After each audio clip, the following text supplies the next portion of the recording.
Halo semua, saya Idewo Putra Putra. Di sini saya akan menjelaskan materi sistem dan dinamika demokrasi Pancasila.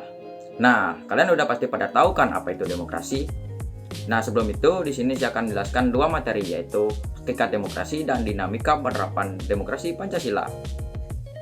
Nah, dalam hakikat demokrasi itu terdiri dari tiga materi, yaitu yang pertama makna demokrasi. Demokrasi itu sendiri memiliki dua kata, yaitu demos dan kratos. Demos yang artinya rakyat dan kratos artinya pemerintahan. Maka demokrasi dapat diartikan sebagai pemerintahan rakyat.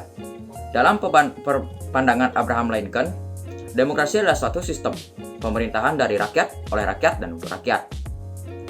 Artinya, rakyat dengan serta-merta mempunyai kebebasan untuk melakukan semua aktivitas, termasuk aktivitas politik, tanpa adanya tekanan dari pihak manapun. Karena pada hakikatnya, yang berkuasa adalah rakyat dan untuk kepentingan bersama. Nah, setelah makna demokrasi, kita akan beralih ke klasifikasi demokrasi. Nah, klasifikasi demokrasi ini ada tiga macam, yaitu yang pertama, berdasarkan titik berat perhatiannya. Nah, dalam materi ini ada tiga macam juga, yaitu demokrasi formal, adalah demokrasi yang menjunjung tinggi persamaan dalam bidang politik, tanpa disertai untuk mengurangi kesenjangan dalam bidang ekonomi. Nah, demokrasi ini biasanya dianut oleh negara liberal. Nah, yang kedua ada demokrasi material. Adalah demokrasi yang dititik beratkan pada upaya penghilangan di bidang ekonomi dan di bidang politik kurang diperhatikan. Nah, demokrasi ini biasanya dianut oleh negara-negara komunis. Yang ketiga ada demokrasi gabungan. Demokrasi gabungan adalah demokrasi yang mengambil kebaikan dan membuang keburukan dari demokrasi formal dan material. Nah, demokrasi ini biasanya dianut oleh negara-negara non-blok. Nah, yang kedua berdasarkan ideologi. Dalam materi ini dibagi menjadi tiga macam, yaitu demokrasi konstitusional, yang kedua demokrasi rakyat, yang ketiga demokrasi Pancasila. Nah, demokrasi Pancasila inilah yang sedang dianut oleh Indonesia saat ini. Nah, yang ketiga berdasarkan proses penyaluran kehendak rakyat. Nah, dalam materi ini terdiri dari dua macam, yaitu demokrasi langsung. Nah, demokrasi langsung juga bisa kita kenal dengan demokrasi bersih.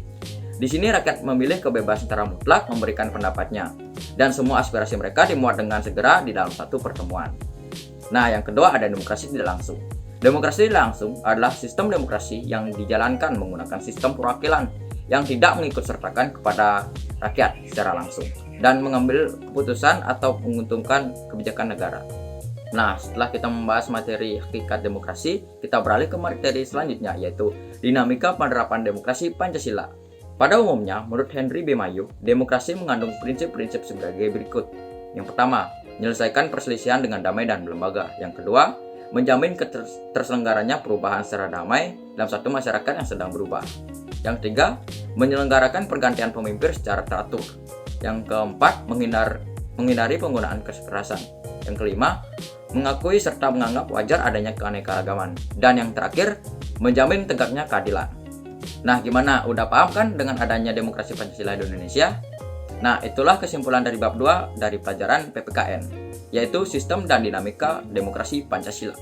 Saya Eka, terima kasih telah menonton, dan goodbye.